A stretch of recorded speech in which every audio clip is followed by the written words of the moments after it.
तो मैं भी कोशिश करूंगा और आप सबको कोशिश करनी है, क्योंकि यहाँ से निकलने के बाद जो है सबको यही बातें सबको बतानी है, तो आपकी वहाँ प्रशिक्षक की भूमिका में होगी। तो मैं अपनी बात जो है मौलिक अधिकार से मैं बात शुरू करता हूँ। मौलिक अधिकार में सबसे पहले जो बात आती है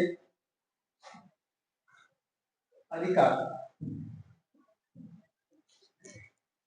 तो जैसे हम अधिकार की बात करते हैं तो हमारे जहन में सबसे पहले जो बात आती है वो अधिकार कहाँ से मिले, क्या कौन सी ऐसी चीज है जिससे हमको अधिकार मिले, तो वो है भारत का संविधान। ठीक है, तो ये हमें 26 जनवरी 1950 को लागू हुआ। इसके पहले ये 26 जनवरी 1950 को जब लागू हुआ तो इसके पहले भी कोई ऐसी किताब होगी जिससे ये सब गवर्न होता होगा, मनुस्मृति। ठीक है, तो वो किताब क्या थी?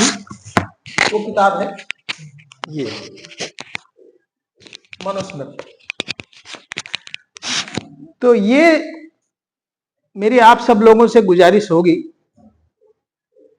कि हमारे सबके घर में ये दोनों किताबें होनी चाहिए।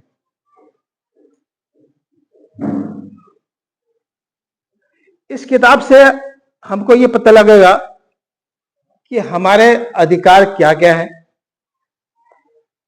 हमको जैसे दूसरे लोग अभी जो वर्तमान व्यवस्था है ना उसमें लोग अपनी चीजें कोट कर देते हैं, तो हम अपने अपने बहुत सारी कहावतें जो है कोट करते हैं और वो अपनी जो उनकी व्यवस्था है उसके अनुसार करते हैं। जैसे मैं एग्जाम्पल के लिए कहूं, वो कह देते हैं होई वही जो राम रचि रखा।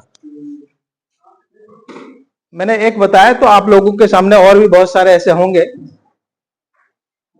तो हमारे सबके दिमाग में, हमारे सबको, हमारे घर में, हमारे बच्चों को, हमारे परिवार के लोगों को ये पता होना चाहिए कि अगर कोई उनके साथ कोई बात होती है, सामाजिक कोई विषय आता है, तो उसमें संविधान उसको कैसे एड्रेस करता है ये हमको याद होना चाहिए। अगर वो कहें कि ये इसकी बात है तो हम कहेंगे आर्टिकल फलाना फलाना जो है अध्याय फलाना और आर्टिकल फलाना, और इसमें ये बात कही है। तो वैसे भी आपके घर में अगर ये किताब रखी है ना, तो आप इसको पढ़ेंगे तो आपको अपने आप में बहुत सारी ताकत आ जाएगी। और दूसरी किताब में जिसको कह रहा हूं कि ये होनी चाहिए आपके घर पे, ये भी ये ठीक इसके विपरीत किताब है। ये किताब ये कैसे हमारे जो हालात थे, हमारे जो सामाजिक हालात थे, हमारे जो समाज किस स्थिति में थे, हमारे पुरखे, हमारे बाप दादा वो किन हालातों में रहते थे, वो आपको इनसे पता लगेगा। मैं आपको कुछ मोटा मोटा चीजें बताऊं कि इस किताब के अनुसार जो है हमको क्या क्या कहा गया था। एकमेव तु शूद्रस्य प्रभु कर्म समादिशत एति समाव में वर्णानाम शुश्रुवा मन सेवया। कि हम जिस समाज को बिलोंग करते हैं, मूल निवासी जो समाज है, उसका एक ही काम है, उसको एक ही काम दिया गया है। उसका वो क्या काम है कि अपने से ऊपर आपके तो जो 3 वर्ण हैं उनकी सेवा करना। ठीक है, अब आपके देखिए, और मैं थोड़े से 1-2 पढ़ लेता हूं।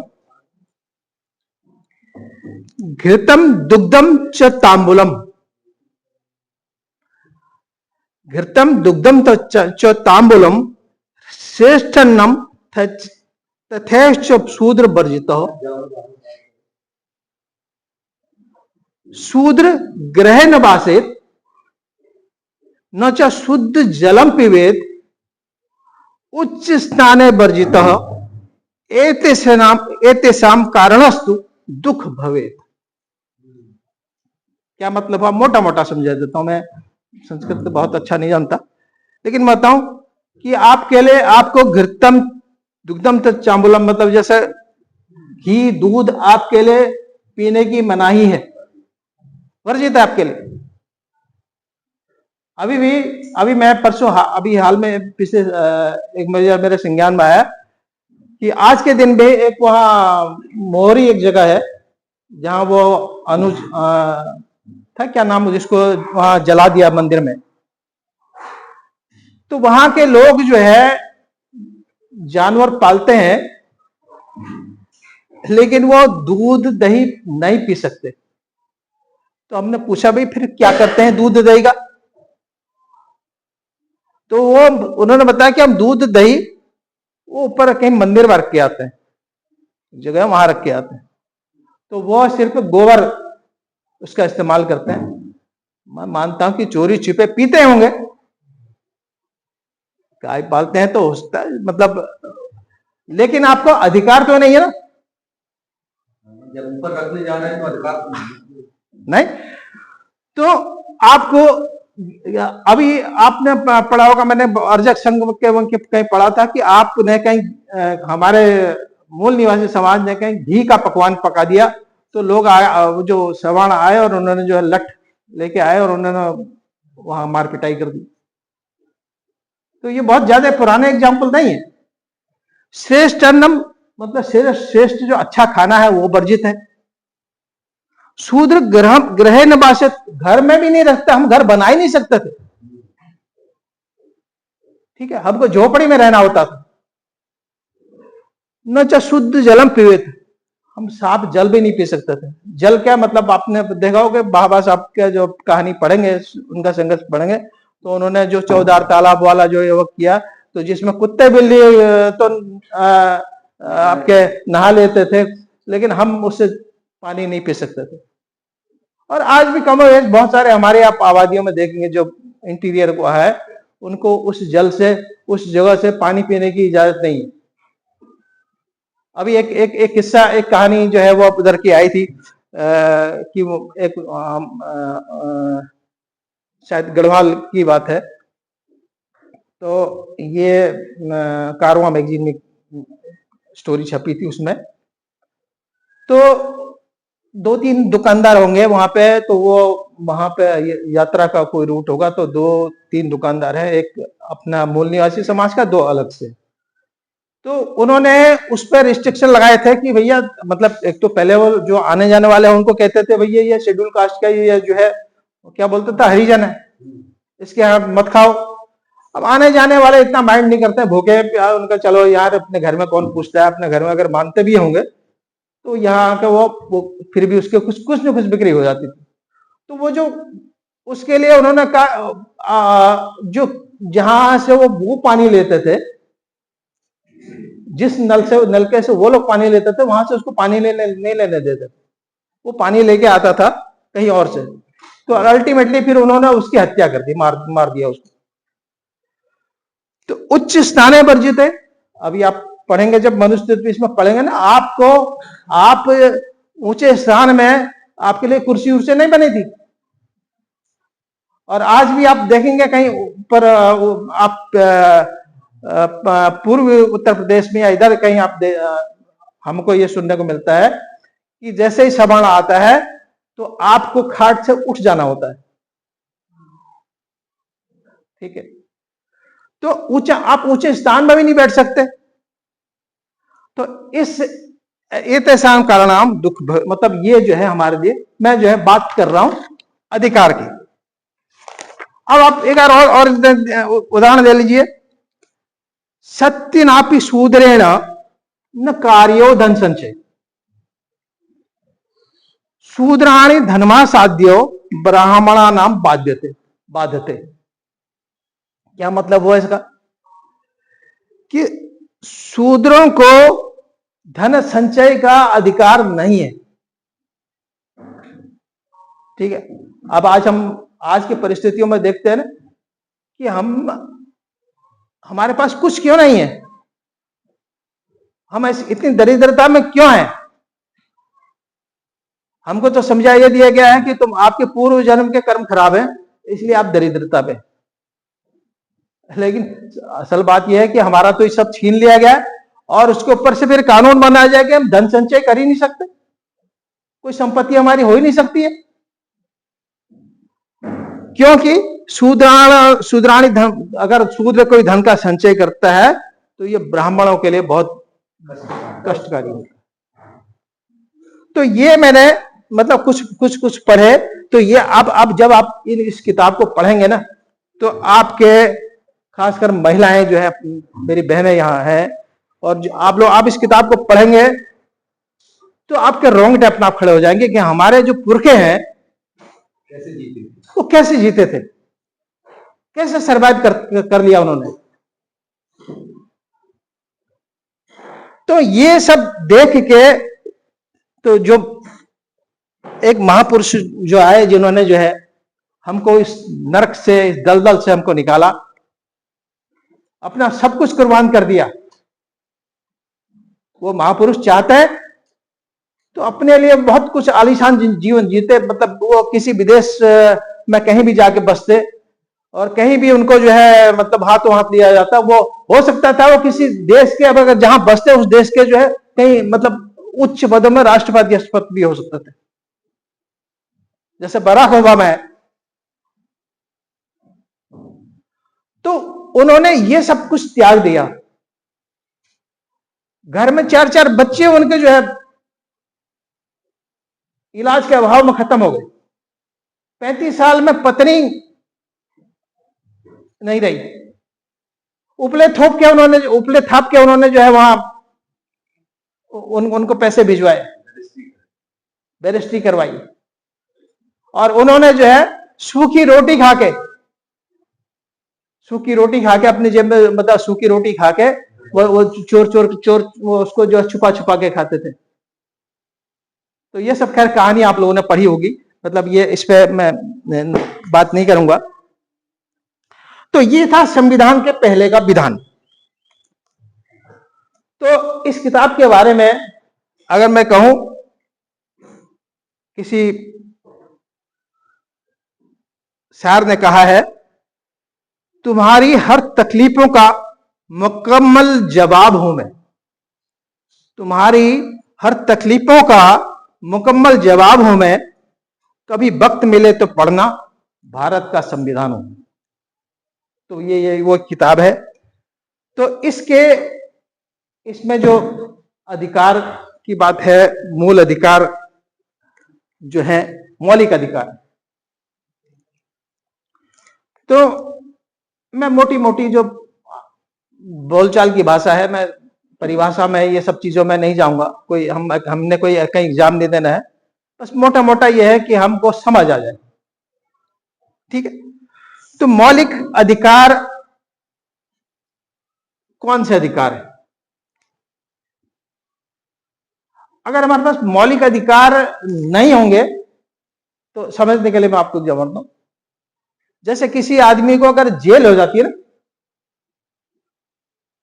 तो उसके 90% मौलिक अधिकार खत्म हो जाते हैं। अब इस बात से देखिए, जेल में क्या होता है, कहीं आ जा नहीं सकता है, बात नहीं कर सकता है, ठीक है, और मतलब बंधन में है, पढ़ना लिखना बंद है, शिक्षा नहीं ले सकता है। तो ये मतलब समझिए कि आदमी को जिंदा रहने के लिए, एक आदमी को जिंदा रहने के लिए जो अधिकार चाहिए, तो वो अधिकार जो है मौलिक अधिकार है। तो ये अगर इस किताब में आप देखेंगे, इस किताब में पढ़ेंगे, तो इसमें जो है 300 कितने सर 78 कितने अनुच्छेद होते हैं? 395। हाँ, 395 अनुच्छेद होते हैं और 22 भागों में ये बटा हुआ है। तो इसमें आप पढ़ेंगे ना, एक एक चैप्टर रोज पढ़ेंगे तो आपको पता लग जाएगा। इतनी जोरदार किताब है, इतनी बात है कि हमको लगता है कि यार ये तो हमारे समझ में नहीं आ रहा है क्या क्या लिखा हुआ है इसमें। लेकिन आप लिखेंगे ना, देखिए आप किसी भी मुसीबत में हैं, आपको कोई आपके ऊपर कोई कानून कोई झूठा मुकदमा लिखवा ले रहा है, या आपको कोई किसी तरह की दवाइश दे रहा है, या आपके साथ कोई जाति सूचक कोई शब्द बोल रहा है, या आपको और भी आपकी सब हर समस्या का समाधान इसमें। तो जैसे मैंने कहा ना कि आपको जैसे वो कोट करते हैं, तो हमारी भी जुबान में इसके हर अनुच्छेद होना चाहिए। जिस दिन हमारा एक बच्चा सब ये बोलने लग जाएगा ना, तो उस दिन समझिए कि सारी परिस्थितियां बदल जाएंगी। मतलब अभी आप देखिए ना, इसकी जो बात मैं आपको बताऊं कि जो संविधान जो है ना, इसके वजह से जो पिछला लोकसभा का जो इलेक्शन है आपका, पूरा इस पर लड़ा गया। एक पार्टी जो इतने सालों से शासन में थी, उसको पुनर्जीवन मिल गया इसकी वजह से। अचानक जो है वो हर पार्टी जो वो संविधान की बात कर रहा है आजकल। हर पार्टी वो संविधान की बात कर रही है और बाबा साहब की बात कर रही है। संविधान की बात करी तो बाबा साहब का नाम आएगा ही आएगा। और उनकी आपने देखा ना कि अब की बार 400 बार पार बोला था ना, तो उनको दिक्कत क्या है किससे? ये किताब जो है उनके रास्ते में सबसे बड़ी रुकावट है। और वो इसी तलाश में थे, इसी कोशिश में थे कि इस किताब को वो खत्म कर दे। और कौन सा किताब ले आए? ये वाली, जिसको आप हिंदू राष्ट्र बोल रहे हैं ना। तो हिंदू राष्ट्र का मतलब क्या समझते हैं? मनुस्मृति। तो वो ये लाना चाहते हैं। वो तो थोड़े लोग सजग हो गए, और हम धन्यवादी हैं। हमको फक्र है इस बात का, हमें बड़ा गर्व है कि सबसे पहले इस पर जो बात करने की जो मुहिम उठाई, वो बामसेफ ने उठाई। बामसेफ ने कार्यक्रम चलाया, BS4 डोर टू डोर, भारतीय संविधान सम्मान, सुरक्षा और संवर्धन। S4 जो है उसका ये मतलब है। तो जितना भी प्रयास है, जितने भी लोगों ने ये कर पाए, देखिए हमारे पास एक लिमिटेड फोर्स है ना। अभी देखिए जितने लोग हम हैं, संख्या में हम कम है। हमको इसको मल्टीप्लाई करना है, ठीक है। तो ये, लेकिन जितने भी लोगों ने करा, और उसका इंपैक्ट देखिए, संविधान की रैलियां हमारी निकली, संविधान के क्लस्टर अधिवेशन हमने कराए। तो उसका नतीजा क्या हुआ कि देखो, दुश्मन जो विरोधी है उसको संजीवनी मिल गई। और अदरवाइज अगर ये नहीं होता तो 400 पार हो गया होता, तो फिर हम अभी सभा हवा नहीं कर रहे होते। ये हमारे अधिकार, जो मौलिक अधिकार जिसको हम कह रहे हैं ना, वो सारे हमारे सस्पेंड हो गए। तो ये जो कार्यक्रम है BS4 डोर टू डोर, उसका ये इंपैक्ट है। तो ये जो है अनुच्छेद, मतलब जो आर्टिकल 12 से 35, इससे ये कवर करता है। इसको मोटा मोटा इसके बारे में मैं आपको बताऊंगा, आपको बोर नहीं करूंगा। जो मूल अधिकार हैं, एक तो मूल अधिकार है, और एक दूसरे अधिकार है कानूनी अधिकार। ठीक हो गया? मूल अधिकार और कानूनी अधिकार। आपका मूल अधिकार जो है कोई भी नहीं ले सकता। इस व्यवस्था में इसमें बाबा साहब ने व्यवस्था कर दी, इतनी ताकत हमें दे दी कि हमारे मूल अधिकारों को कोई भी नहीं ले सकता। जबकि कानूनी अधिकार जो है वो ऊपर नीचे हो सकते हैं, बदल सकते हैं, लेकिन मूल अधिकार जो है वो ऐसे ही रहेंगे। क्योंकि ये सब्जेक्ट एकेडमिक है, थोड़ा सा आप लोग, अगर मुझे लगेगा कि आप लोग थोड़ा बोर हो रहे हैं, टेंशन नहीं कर रहे हैं, तो फिर मैं थोड़ा जल्दी करके उसको फिर मैं खत्म कर दूंगा, फिर आपको